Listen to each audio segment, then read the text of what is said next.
So like math can be taught, physics can be taught, well-being and awareness of your emotions can be taught. We don't believe in competition. We believe in cooperation over competition. You can't constantly be failing grades and feel good about school. It just doesn't work. Just because you're good at science or maths, then you're identified as a gifted child. But I am good at human relationships, and so I could start a school. I wasn't good in science and maths.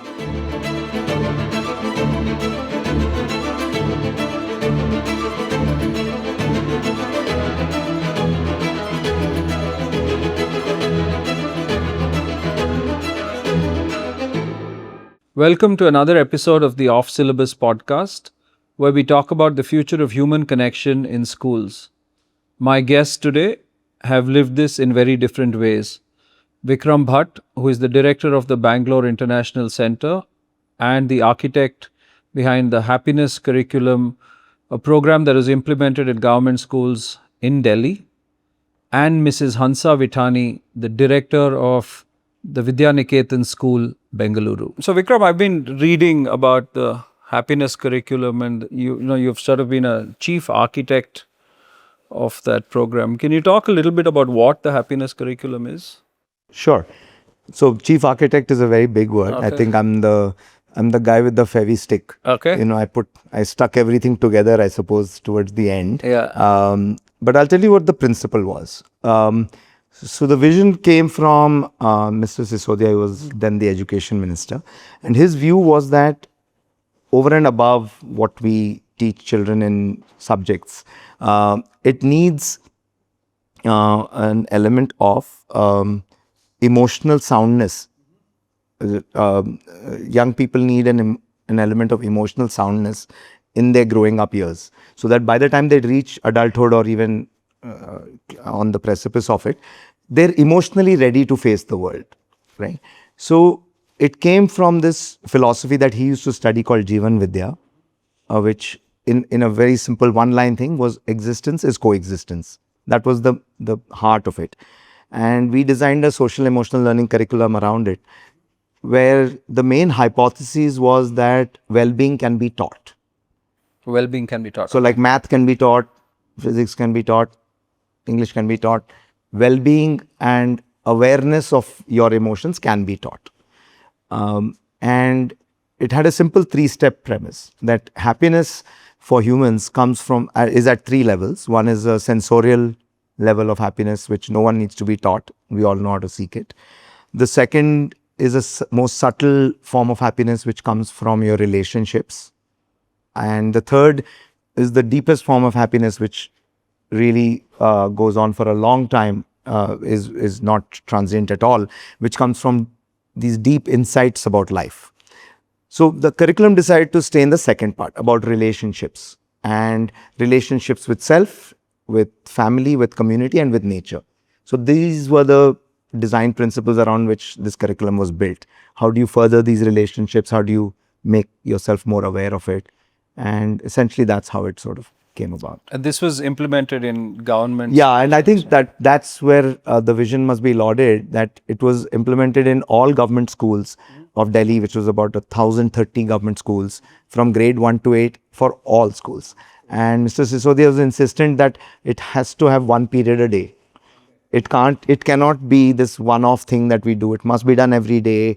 And there was a curriculum which was vetted by a group of academics, argued by them as well, or lots of good discussions happened around it, and then finally implemented. How does it sit with a traditional system? And culturally, we are sort of very, we prioritize grades and we prioritize success and exams and doing well. So isn't it at sort of, a contrast to what reality is in a sense? And Yeah. how does it? So how does it play we have normally when ex-students come and many of their children are studying in our school, so I ask them, what do you need in life? It's not marks. Like, I was a very bad student and I never got good marks. So I said, what is it that you need in your life, whether it is with family or society or job? And one of my students is from the Indian Institute, and he told me, just teach my child 2 things. discipline and collaboration. He said, this is what I need in my home. Okay, I need to be disciplined. I cannot expect my wife to do so many things. In the society, I need to be disciplined. And in my job also, I need to. If I keep on postponing, I'll do it tomorrow, I'll do it later, I'll lose my job. And collaboration is very important at home, in the society, and in my job. So immediately I am one person who acts fast. I can't wait, So next day I went to the staff room and I told them, I said, everything has to be done in fours.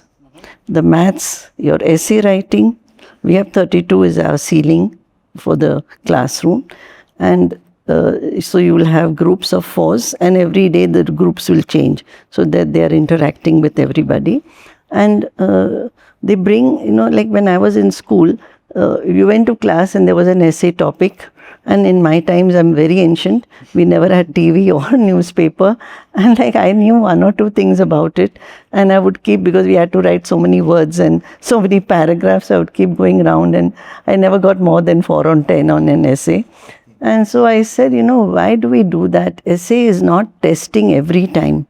Exam you test, but why every time it's like a test? So I told the teachers, this was 20 years back. I said, you have to write the topic of 2 essay topics that you're going to give for that month. You have to write it on the first of the month on the blackboard. That these are the 2 essay topics you will get.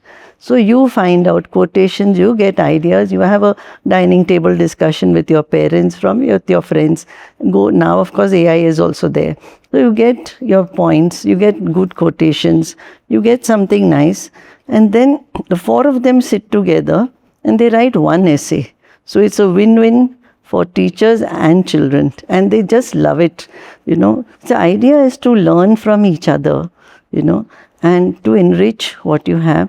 And the teachers tell me that, ma'am, the essay quality has improved so much. And, the correction is instead of 32, they're correcting only 8 essays. So it's a win-win. And the children, I asked them on the corridors, I said, how is essay writing? Ma'am, we just love essay writing. So, these are 2 things I'm working on. Discipline is, the children are asked in the class that, this homework, when can you give it up? The teacher doesn't decide, I want it on Wednesday or I want it on Friday. She asks the class, when do you think you can give it up? Because all teachers are giving homework. So they just have too much. So, if 80% of the class decides on a day, then stick to it, because there will be 20% who will skip, so not this, not now. So decide on the date, and after that date and that time, don't collect it. Say, I will not correct it.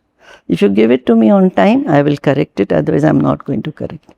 So initially it did happen, but now children have become very conscious and they do it on time. That's very heartening to hear. So these are 2 things. I mean, anyone who's worked with children will tell you, right? Given a choice, given the right circumstance and the choice, they do the right thing. 100%. But with a lot of these things, it's not so much the kids as much as it's society and parental pressure, adults, right? Yeah, the adults. To do well. So for example, with the happiness curriculum itself, was there a reason why it was not implemented from grade 8 to 12, for example? No, I'll come to that in a second, but I'll also answer your earlier question, about marks and everything. I liken it to another problem we have as adults, right? Which is the pursuit of money, and as a proxy for happiness. And, after a while, we forget that it was meant to be an insurance or a floor against, not having a difficult life. Some means are necessary to lead a good life, but it won't make you happy, right? And the same with marks, right? You can't constantly be failing grades and feel good about school. It just doesn't work. So every child has to have a baseline level of success in every subject, and that because that's how it's designed. Unless we live in a world at some point where you can just drop a subject that you don't want even at school level, which I have different views about. But I feel like, but you need to be baseline competent at it. So passing marks are important, right? Which is not that hard to do. And I think teachers take that to the extreme because that's how the system pressurizes them. Correct. That every child must get a 90 in every subject. It doesn't work like that, right? So I think the premise there was to challenge that and to say that, find that space in the timetable. If you need to reduce one math period or one English period, we'll do it. And it sends a message to the teachers that this is as important as that. You got to do it. Like, I mean, I think finally, I was talking to some of the older teachers in the system. They said that there was a time where PE used to happen once every 2 weeks. Correct. It wasn't even a weekly thing. And now it's almost a given that it's weekly, and some places it's almost 3-4 times a week. So the importance given to physical education and physical health has improved over the years. The same goes for this. So the curriculum itself was not the absence of exams and homework, was it? Or was that? No, the curriculum wanted to bring a balance to that. Okay. So it's almost, if I were to put it this way, like so much of our curricular design, Ken Robinson speaks actively about this, is designed head up, or shoulders up. This was designed to give you a little space in every day to kind of just expand out of that.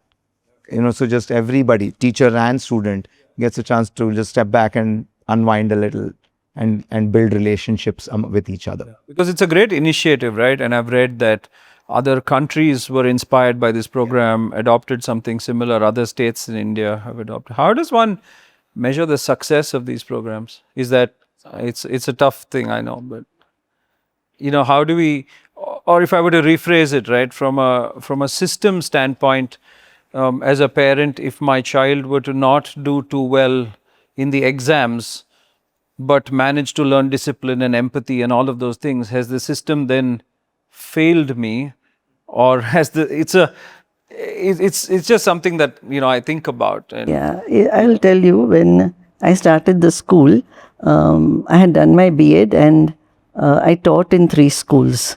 It was very easy because you were given a textbook and a classroom and a timetable. But to set up a school, and then when we had to fill the vision, mission, all that, I was quite young. And I had a mentor, my uncle, Mr. Shroff. He mentored me.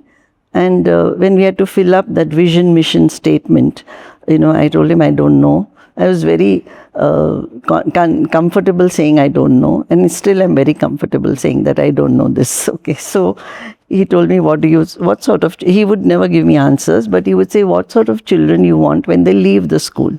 So I said, I want good human beings, good character, honest, good citizens of the country. So he said, can we put man-making, character building? So I said, yes, we can do that. So we put character building and man-making as a vision. And then he said, do you have a textbook? Where are you going to teach it? Or is it only just for filling up this form and then, So I said, no, I really mean it. I want that. So he said, I'll give you a textbook. He gave me Vivekananda's Gospel of Man-Making. It was a thick book and I was very thick. I'm not very good at reading. So I told him I'm not going to read so much. So he gave me the chapter on education. So we have followed that from day one, Vivekananda's Gospel on Man-Making. So he said education should be all-round development, and we followed this always. Emotional, so life skills, kindness, teach with love. The teacher also has to teach with love. Okay, social, group learning, life skills. We have had life skills from day one, from the day I started school. Okay, in 1981. And then spiritual, I learned the Bible by heart in school, and I think I learned excellent values from it. So I still believe in 2 things: do unto others as you would have others do unto you, and forgive them, for they know not what they are doing. I live by these 2 principles. I have Jesus Christ picture in my office. Okay, so I started teaching the Gita, and it's a way of life. Gita doesn't say you worship X, Y, or Z. It's a way of life. So I started teaching the Gita right from day one. Okay. And physical, we started yoga, I think, about 24 years ago. And of course, intellectual development is there. So we have followed this and we have found an all-round development. We have 3 PT periods for the 11th and 12th per week. So that is how we have looked at the all-round development, and we have very honest children. I'm very happy with my children. They're very sweet, very honest, and that's it. And that's how I. But Mrs. Vithani, what do you think is society's role in reframing sort of, what we prioritize?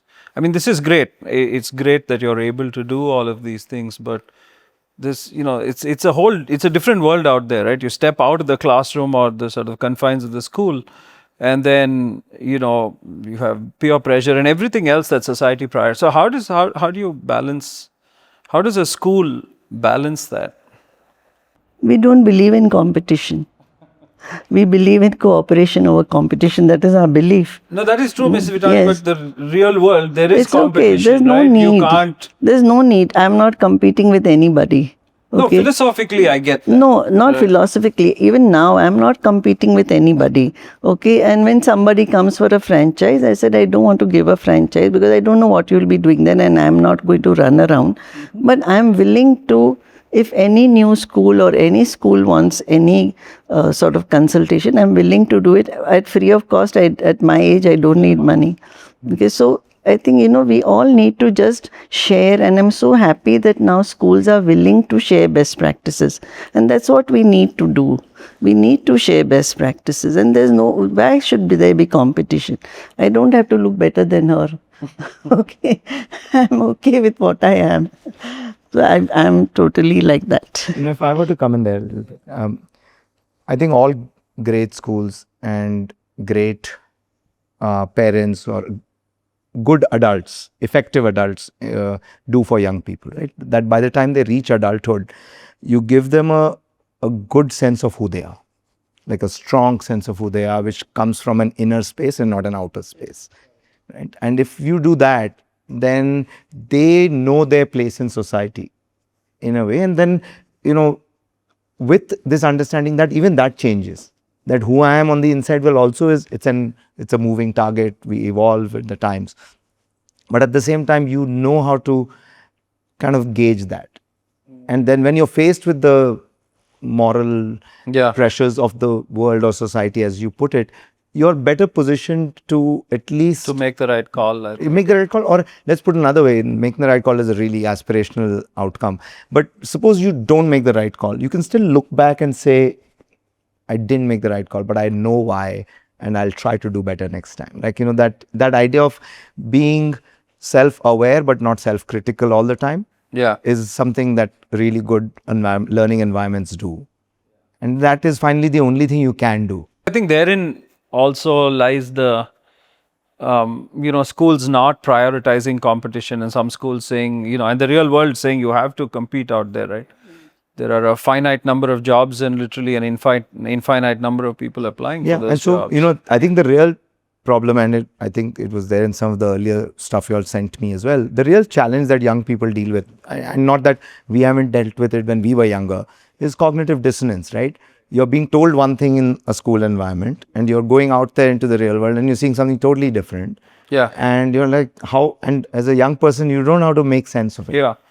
And that's the role of adults. Yeah, because it's the same thing with teachers, right? You're expecting teachers to train children on life skills and things like that, when the teachers themselves don't have that emotional bandwidth I to have do a those very things. nice staff I'm so proud of each teacher of mine. Like I just say God sent. Sometimes my principal is worried, 11th standard maths teacher is retiring. I said, you'll get someone better than her. Don't worry, and believe me, we get somebody better.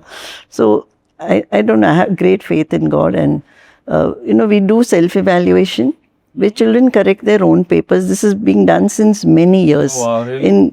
including the final exam papers. So the teachers give them a key, and they correct themselves.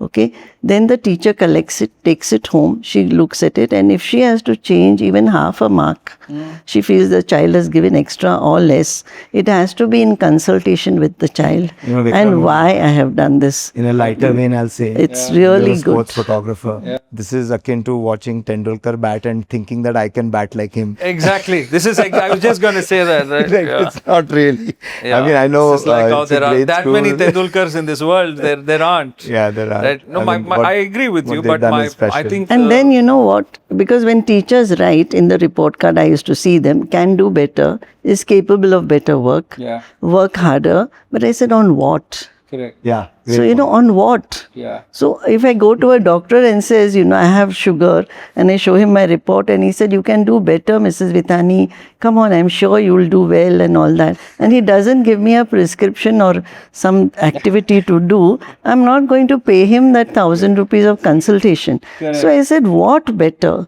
So, it's beautiful that they have figured out on the questions which are factual, which are application based, which are higher order thinking, and we put it along with the question. This question is factual. We put F. So this question is higher order thinking. This question is, application. So we put that in the question paper itself. So when they correct, they know where they have lost out, and they make a pie chart. And if there are 20 marks for each of the 5 skills, they know exactly in which skill I am weak. And then the teacher does this thing that if you're weak in a first skill, this is what you need to do. If you're weak in this skill, this is what you need to do. It's fantastic, and the children know exactly which are the areas they need to work on. Yeah.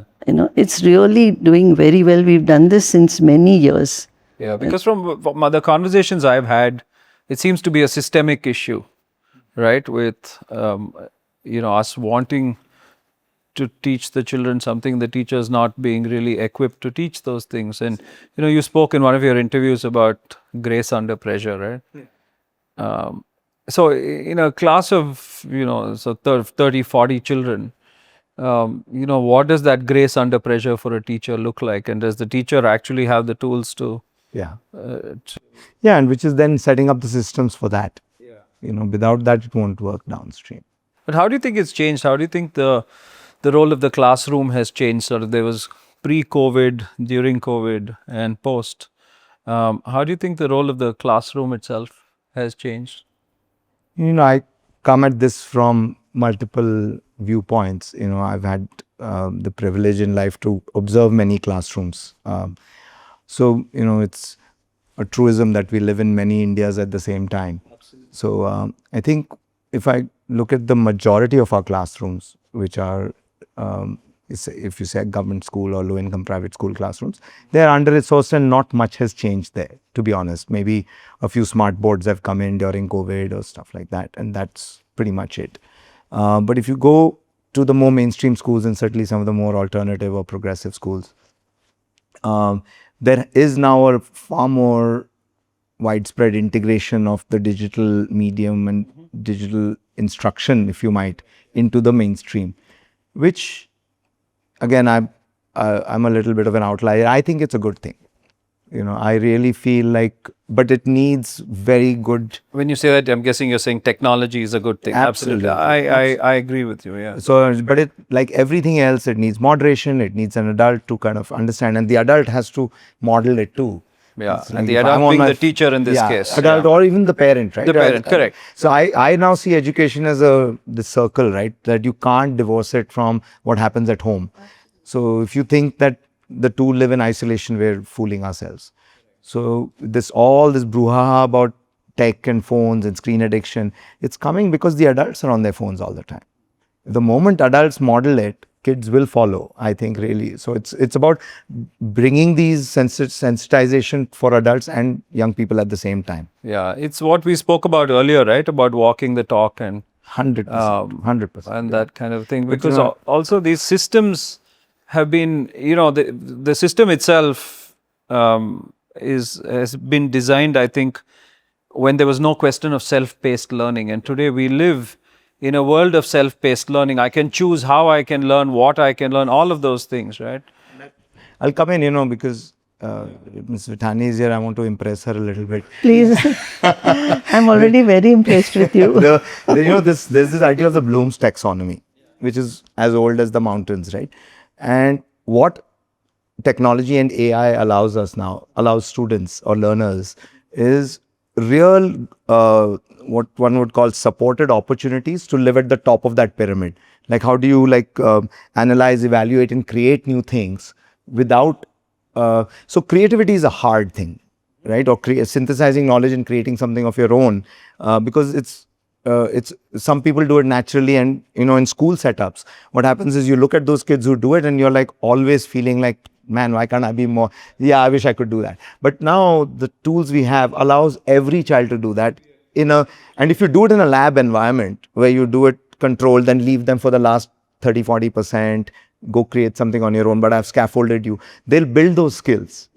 So it's a real opportunity for every human to be creative or understand their creative elements, and then practice it on a regular basis, right? It's a real opportunity. I think it can't be stated enough. Because I think sort of knowledge of the tools is no longer a barrier to being able to create, right? And then it's a human consciousness problem, right? What do you use the tool for? So it goes back to ethics and what we were talking about, right? I mean, for example, just take YouTube or television. Let's just take television, which was the evil influence when I was growing up. My parents were super unhappy about how much time I spent on watching TV, and it was a constant fight between us.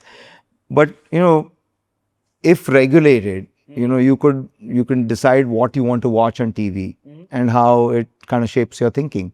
It's the same with the tools we have today.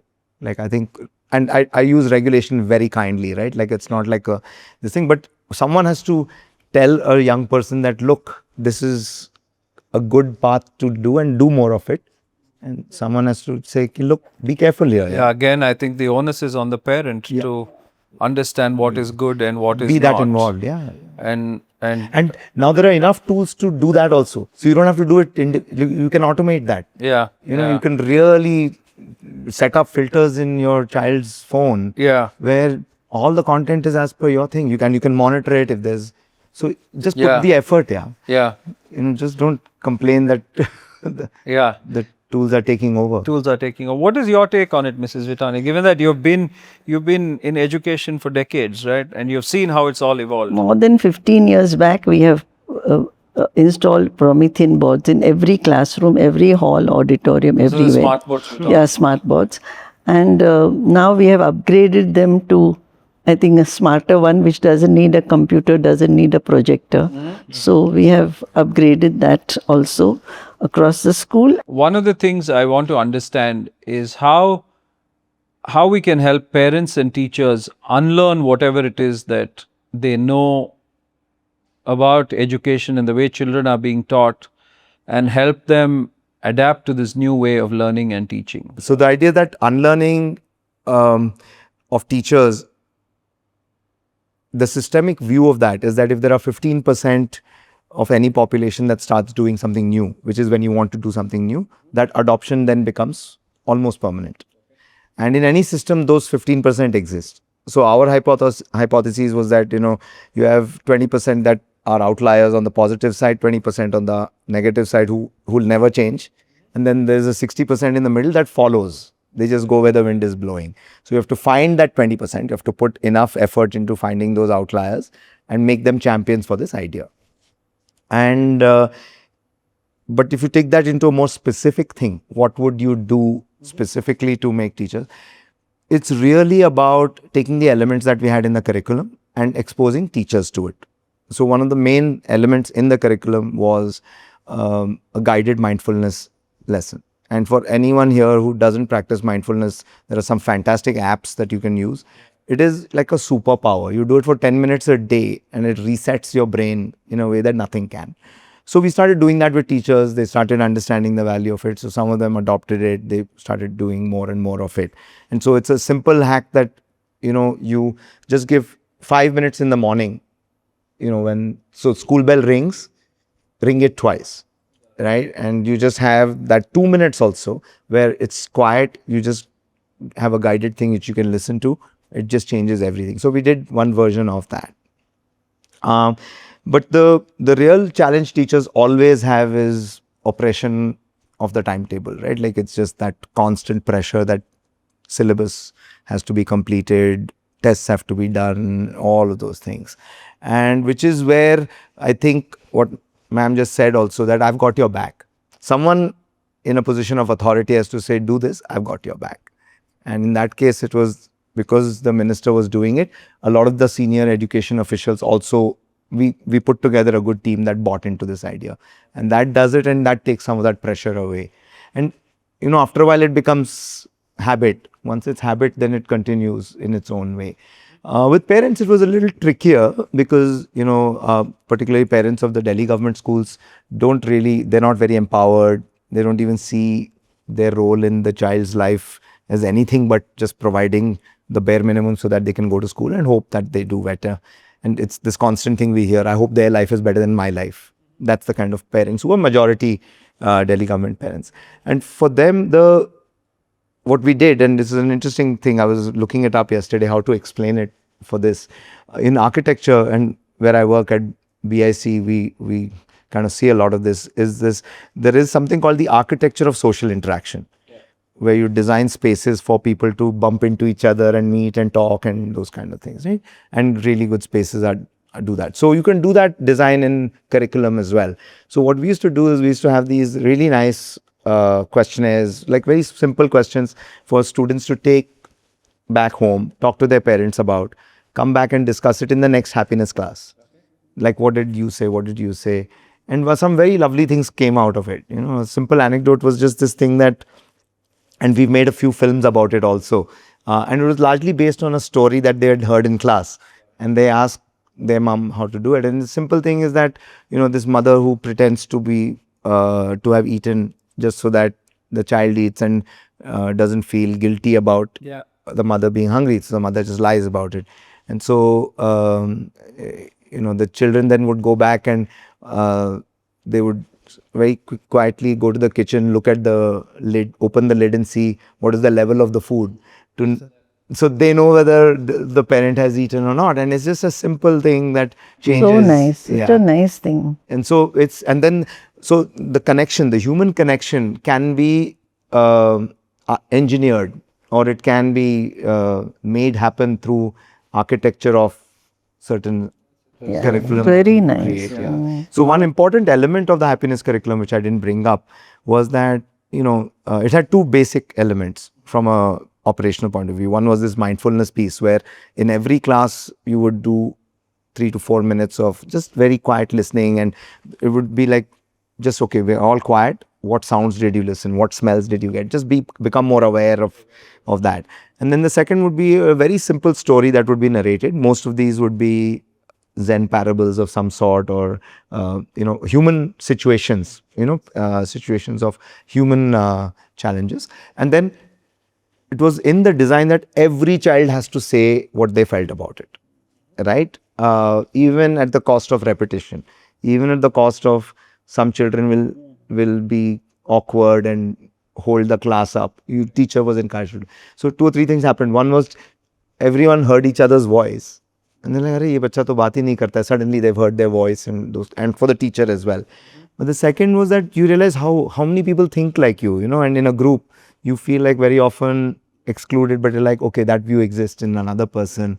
And that builds those connections. So the building connections was the real core of this curriculum, but very intentionally, not in a accidental way. Why was this not sort of implemented 8 to 12 grade? So in 8 to 12, what the hypothesis was that till 8th grade you do this, and then from 9th grade onwards, we had another curriculum called the entrepreneurship mindset curriculum, which had elements of this, but the major idea there was that how do you build in yourself an entrepreneurial mindset, which essentially fosters collaboration over competition. How do you become more aware of your own creative, unique creative abilities?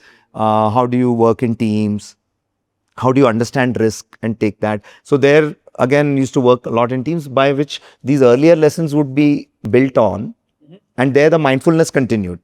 So every entrepreneurship class also had 3 or 4 minutes of mindfulness, but then the idea was to then really build those skills, because there it's more about life readiness.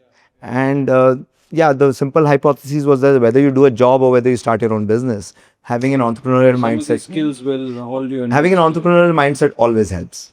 It will always help you. Just being a problem solver and just saying that I get things done. How do you see AI changing the role of the teacher in a class? I see it as, again, like, it's a human consciousness problem where AI is a tool. What do you use it for? Right? I mean, right. And I think what I was saying earlier about the Bloom's taxonomy, like, if you think of a creative way of using it, I think even ma'am was mentioning it a little earlier, then it actually fosters creativity, it enhances participation and deepening of knowledge. But if you just make it to, Yeah, you can't copy paste, Yeah. but it's nice to get ideas from. It's a good tool, but you know how to use it.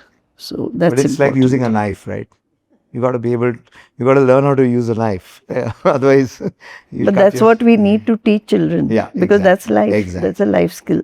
So you know what you can use, what you should not use. That is most important to The teach. one risk, though, I'll point out is, in my view as an educator, is I think we, with technology becoming more and more prevalent, we are saying, oh, now you don't need to remember stuff. And I think there's a value to remembering things.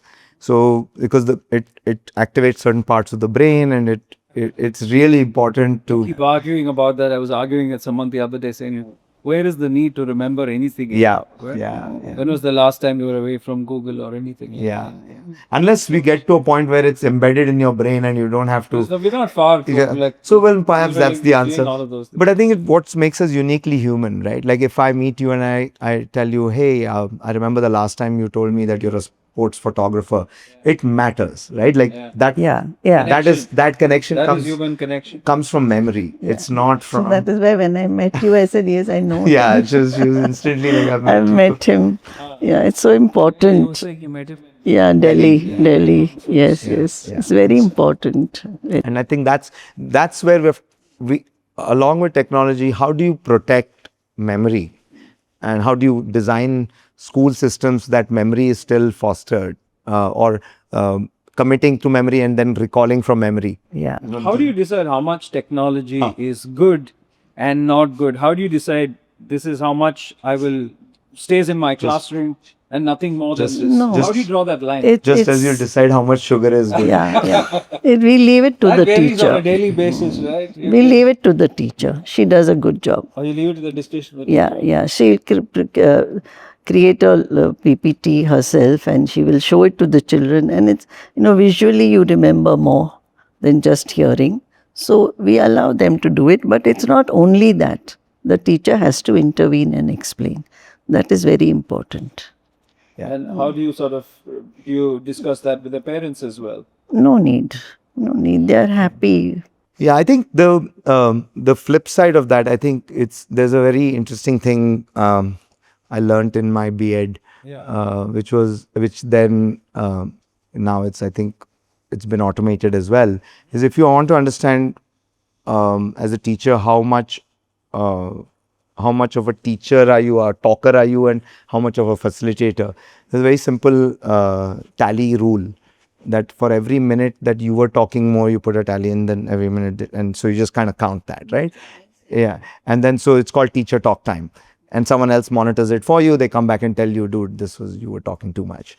So it's the same thing with this, right? Like you can just kind of keep an eye on it, and what do you do in the times where technology wasn't there is really important, right? Like if you are doing art, or if you're doing like something physical, or if you were reading for leisure. I mean, now there's enough neuroscience to tell us how you can compensate for this. So it's, again, I go back to my sugar example, which I was trying to be a little facetious, but the idea is that, okay, you've had a little extra sugar today, go walk an extra 2,000 steps, right? Yeah. It compensates for it. Now there's enough we know in neuroscience how to compensate for this dopamine addiction that we have. How do we? And so let's so let's incorporate that into school structures. I think that's your answer there. Somewhere there is your answer. I have another idea which I have to still implement. as I want the children to create a lesson plan. So if 4 children sit together and one lesson is given to them, you create the lesson plan. So they know how children learn. See, as adults, we don't exactly, maybe our language is different. But if children create their lesson plans, a group of children create for one subject, another group does. And if they teach, I think I have to still experiment and tell my teachers I don't know how they're going to take it, but I want to try it out. Are we still teaching kids sort of facts and frameworks from, things that might be obsolete by the time they graduate? How do we sort of look at that? We do mind maps from years. Mind maps? They're very good. They're very, very good, very helpful. And you can draw and you can have your main points. I think, more than careers and stuff, I feel like educators and parents today have a greater burden, right? You're preparing young people today for a world of Exactly. unimaginable climate change, like, where, things will look very different from just a human existence point of view. Forget what work you do. Correct. That is a secondary part of that.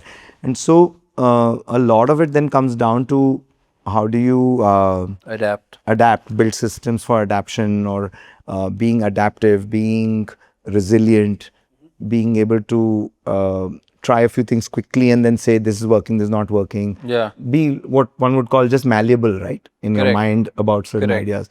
That is really the work. And again, like if you look at the whole design thinking framework, there are schools in India as well, like the Riverside School is one classic example. AKIA in Bangalore also tries to do some of that. But you build your curricula around that, where you're constantly like taking a problem, let's quickly design, prototype, build, scale. Okay, now that environment has changed, go through that process again. So there are educational or pedagogical techniques you can build into your curriculum so that they are ready for it. Then you can't predict what problem they will face. This is the fallacy of adults. We think we can actually help them solve the problem. You can never help them solve the problem. You can only help them think about it. Feel that they're ready to solve it.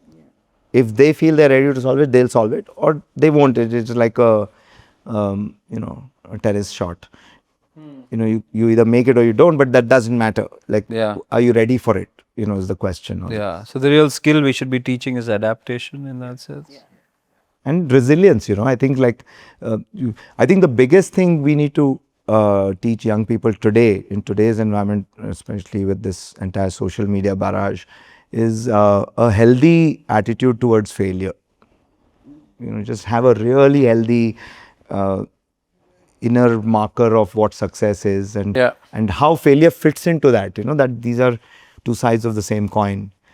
Like that is fascinating. Yeah. If you're never going to feel successful if you've never appreciated failure. As much as all this conversation about empathy and discipline and all of it in schools, the other side of it is that we lacked these things over the years, and hence we're having all of these conversations now, right? And hence I think schools, that's why I asked you, schools also would have needed to evolve much like people, where we didn't have these things in place. And then now we have evolved to a sort of a... No, we must, look at this as a blessing, right? That as a group today, we're sitting and discussing this as an idea of what a good school is. Correct, So I think that is the real thing. And then, I always now, after my work with government, I feel like how can we do this for as many children as possible? India's always had really good schools for a small group of children. Can we expand that set is the question we should be asking. So if you had one thing to say to people who run schools and people who are thinking of starting schools and all that, in terms of how do I build connection, right? Because that is the essence of what we're trying to talk about today. What would you say? How would you build connection? I mean, I'd go back to the principle I mentioned in architecture, right? Like, I think, look at all your, a child spends, let's say, 6.5 hours in a school day. And some of those are designed for interaction, or connection, like school bus time is connection time. Like, there's no way you can avoid that, or lunch break. Those things happen only, right? But in other parts of the day, and particularly when there is cognitive work being done. Um, how do you build that in? So more group work, like really good structures around group, and even how you group, right? Like taking a child who's good at something and pairing them with someone who's not so good at that same thing, and then to what ma'am was saying, that is how collaboration comes, right? But more importantly, I feel I want to also emphasize one thing. Very often connection is thought of an outward thing. I think it's really important to have inner connections too. So like design for that as well, right? Like really have periods of the day where reflection is built into the day, and art is a great way to do that. You don't have to do anything. That's fascinating. Yeah. So like both are important, and find a good balance of the two. Because again, part of the whole challenge of social media that it's exposing for us is that, and this is not just children, it's me as well, right? Like I spend way too much time doom scrolling. So, so the idea that, you know, if you are connected to yourself, then you don't seek that external connection as much. Like there's a balance, right?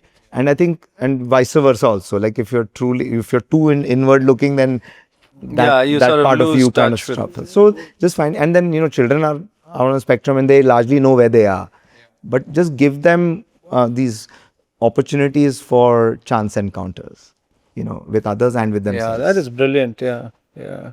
I have started a buddy system. Okay. So a 9th standard can be a buddy with a 7th standard. So if a child hasn't understood anything, that he can always call up, and today we have all this on the computer itself, and he can always call up and say, you know, can you help me, you know, understand this better? I haven't understood it. So I want to start that with the gap of 2 classes, 9th to 7th. Really nice. You know, Yeah. 11th to 9th, like that. So what happens is, you know, I know, or if somebody is bullying me, I have a buddy who I can say, you know, I need your help. Okay, can you talk? And Yeah, in fact, when we were doing a video for the school, we saw that a lot of the senior kids go to the gate, and they will receive the kids who are the junior school, who are come in for the first day of school, right? And over a 3-day period, I saw the same kids sometimes who would come in, you know, crying on the first day, and they're sort of a lot more relaxed. yeah, I want a And pen. I happy want to else. write down these ideas. And happy to do this on the Excellent, second day. excellent idea. Yeah, it struck me as a really nice idea, because by the 3rd day, these kids who were sort of crying and didn't want to leave their parents behind were happy to sort So of, nice, you know, yeah. walk through the school. I want to end by asking, you know, you spoke earlier about knowledge sharing between schools and between institutions.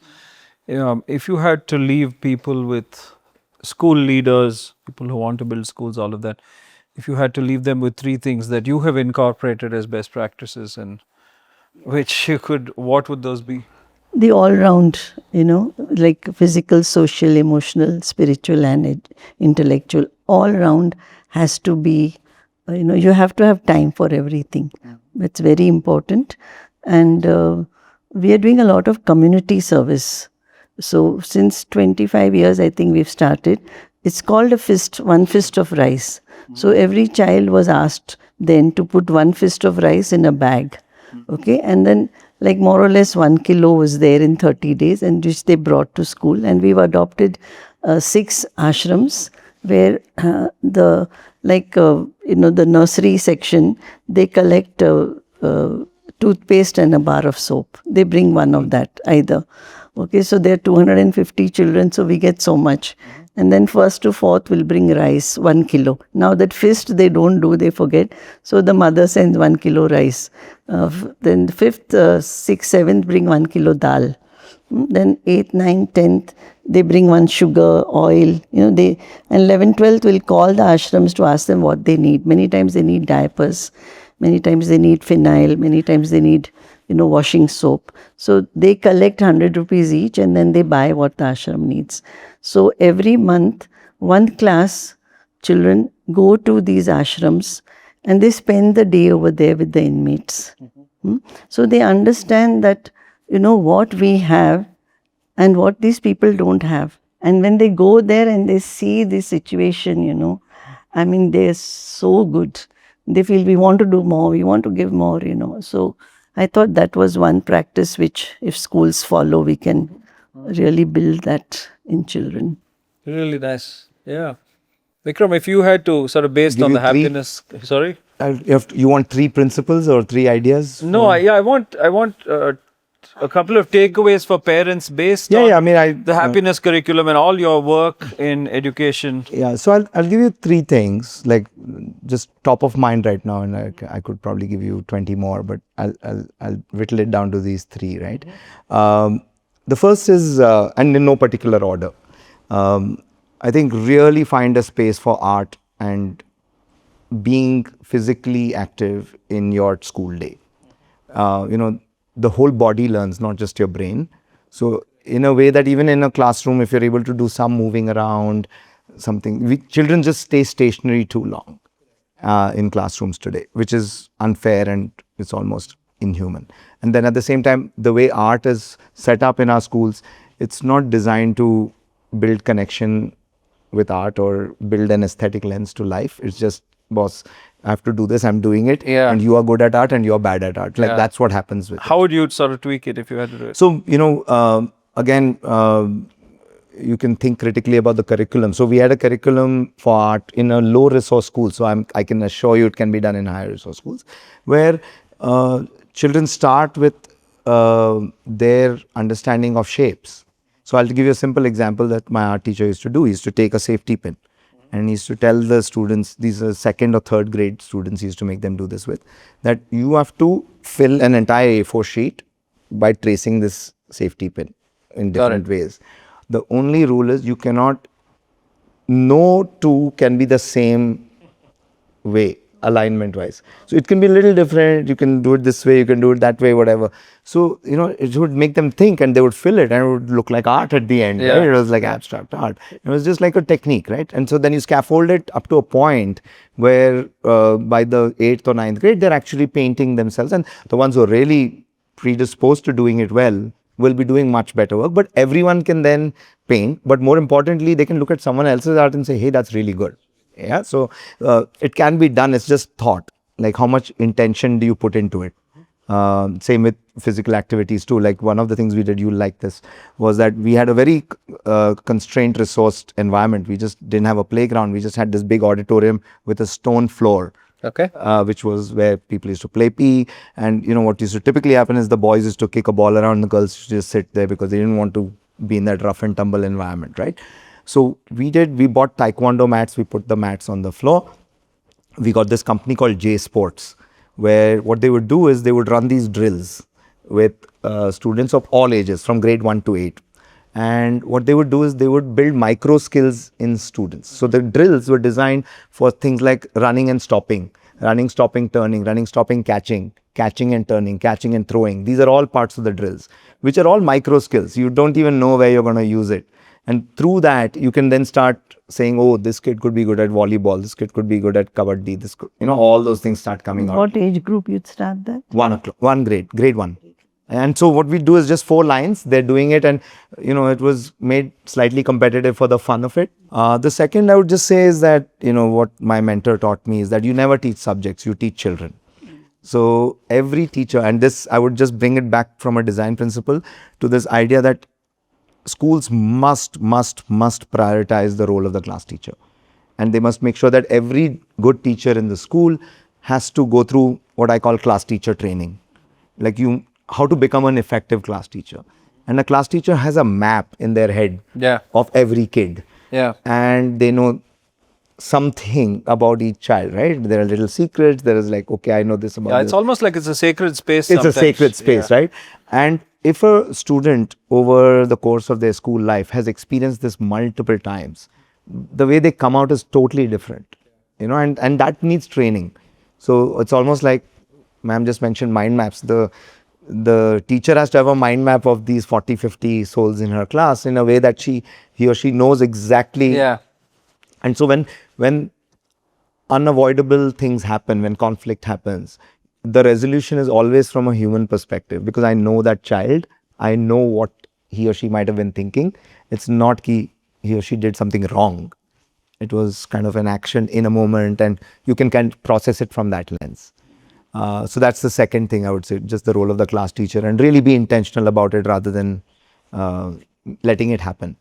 And then the third one is, I think the real ogre or the tyrant in our system is assessment, right? Like it's the tail that wags the dog. Because the 12th exam looks a certain way, everything Everything is sort of built everything around comes that, back yeah. around it, right?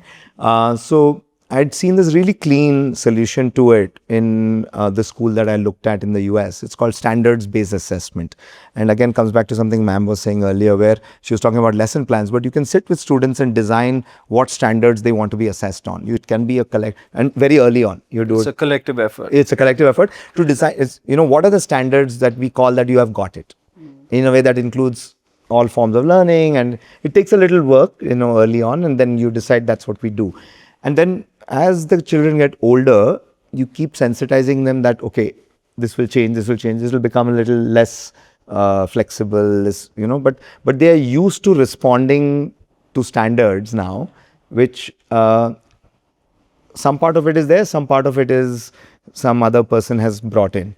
So by the time they get to the 12th grade in the US, which is the SATs are their oppressor, they realize that, okay, somebody thought and made this, but it doesn't define me. And, of course, they have a problem of plenty where everybody gets into some good college or the other. And this was an elite school. But the point I was trying to make is that then the fear of assessment goes away. The test has no fear left, because you've learned to do it so many times in a way that's healthy that, finally, even when you come to which is in a way what you think the quota system does. Yeah. They hammer that fear out of you, right? Like you're just doing it by rote so much that by the time you get there, you're just like one trained robot, you're just firing away. Yeah. So you're not even thinking what I'm doing. But what I said is there's a way to do it healthily. Like, so this assessment idea, standards-based assessment, schools should think more critically, especially if you're starting a new school. Like ma'am was saying, it's very hard to change an old system, but if you're starting a new school, there's no reason why, Yeah. you shouldn't think. Yeah, which is a really hard thing to do, right? To sort of make people unlearn and sort of work with the older Underpinning system. all this, right? Like I think schools must stand for something. So like, you can stand for design, you can stand for art, you can stand for the humanities. So we had done this thing in Delhi, which was interesting. It was an interesting experiment that had quite a lot of success. And they're called specialized schools for 9th grade upwards. Okay. Where It's a nice idea. Yeah, where we felt ki a lot of children know that they want to do science. Why? So reduce the amount of humanities. A lot of students know they definitely don't want to do science. And so why oppress them with science and math? So, and then there was a school dedicated for the arts. There was a dedicated sports school. So these, I think specialization has a value, just in a way that, but it must be the founder's vision. Yeah, because I think there's an argument to be made that all you need to know is the first principles of sort of arithmetic and accounting and something else, and everything else can be self-paced, and you can learn history and geography and all of that. Can be Numeracy. language, for example. Basic all of- numeracy literacy, if you won that game, Yeah. the rest is everything. But a lot is of this, the self-learned. onus is on the parents also to help the children To reinforce. reframe, like you said, understanding failure and all that. So if you had to, based on your work with the curriculum, happiness curriculum, and your experience over the years, if you had to leave parents with a couple of things, what would you say to the parents as sort of takeaways from? So I think just two things, right? Find opportunities for connection. Children offer that up all the time. Yeah. Just be ready for it, be mindful of it. And dinner, it's like in today's world, it's easiest to do is just, okay, at the dinner table, let's have dinner together. Just put no away your phones and listen to your kids. At least. Just let's talk, Yeah. and it seems, and it can even structure that, right? It can be a little trite sometimes. Yeah. What was 3 good things that happened in school today? So I'll tell you what happened at work. Or you can ask better questions that Yeah. force children not to answer in monosyllables, right? Yeah, Because yeah. I've seen that with my nephew, and he will just say yes or no, and Yeah. that's all he says. And then you layer it and all Yeah. that, right? And exactly, and that's a skill too, right? Like how to do open-ended questions rather than closed-ended ones. So, but find those opportunities and actually seize them is one. And the second is, really make a concerted effort to get involved in your child's interests. So like if they have a deep interest in art, you get into it, even if it's, and there you build their so it's like that classic line, right? These are your strengths, these are your weaknesses. You can't, we work so much on trying to make the weakness, but just make the strengths bigger, that weakness lines automatically becomes irrelevant. And so then that's where the sort of the most unhealthy attitudes we have towards failure often come from our parents only. Right? And so there, where if you invest yourself into, if you are willing to show them that I am willing to invest time in a skill that you are good at and I am not good at. Absolutely. My God, the message it sends a child is that, wow. I think that's also where a lot of the unlearning needs to happen, is with the parents. Because the children a lot of the time tend to carry the scars, even whether it's about school or whatever. So unlearning to me is like a very simple thing, right? It's a slightly philosophical concept, but the idea that unlearning is an automatic outcome of learning something more valuable. Like you can't. Correct, that's true. So the moment you learn something more valuable or something more holistic, the unlearning of that earlier idea is automatically happening. So you don't need to like consciously, but like energy must be focused on that higher idea. And in this case, it's connection with. That's why in Sweden, they observe the child from nursery till 6th standard, and every teacher passes on to the next teacher that this is the child's interest, and they like this. It's a great report. So then from 7th standard, you can get 40% in every other subject. And in that subject, they will promote you to get 90, and that becomes your career. So, here we expect them to get 90% in everything. That's not right. Like one parent, one child had got 82% long back, and he said, he in front of everybody, he told that his son that you are useless, you will not get a job, you are a failure. And I just, I was feeling so bad. And then I asked him, I said, what percent did you get in 10th standard, And he won't even remember. No, he'll remember, but he didn't want He didn't want to say it. It's so sad because I tell the children in the assembly, I never got more than 58%. So you don't have to be good. See, there was somebody who did a workshop for us on gifted children. Okay, 3 days. And I sat through the whole 3 days. It was nice. And then I realized, I said, everybody is gifted in some way. You understand? And so just because you're good at science or maths, then you're identified as a gifted child. But I'm good at human relationships, and so I could start a school. I wasn't good in science and maths. So everybody is gifted, So find out what is your gift and promote that. So how can you say that science and maths is a gifted child? Others are not good. Lastly, Vikram, sort of looking into the future a little bit, right? Does it, with AI and tech and all of these things evolving at the pace it is, does it give you hope that schools and classrooms can continue to sort of remain human, as it were? Yeah, you're asking a delusionally optimist person. So what I think of the future, I'm very hopeful. In fact, yesterday I was at this talk by these two Nobel Prize winning economists. It was at the ISC, and it was about what kind of future do we want. And it started with this idea of optimism and why it's and we were like, are you serious? Like with where the world is, you're talking about that. And this great behavioral economist, Daniel Kahneman, who passed away last year, his theory was that, optimists are in general happier than pessimists. So it actually serves you better to be an optimist. And then also, but the more interesting outcome of that was that it's optimists who build the future.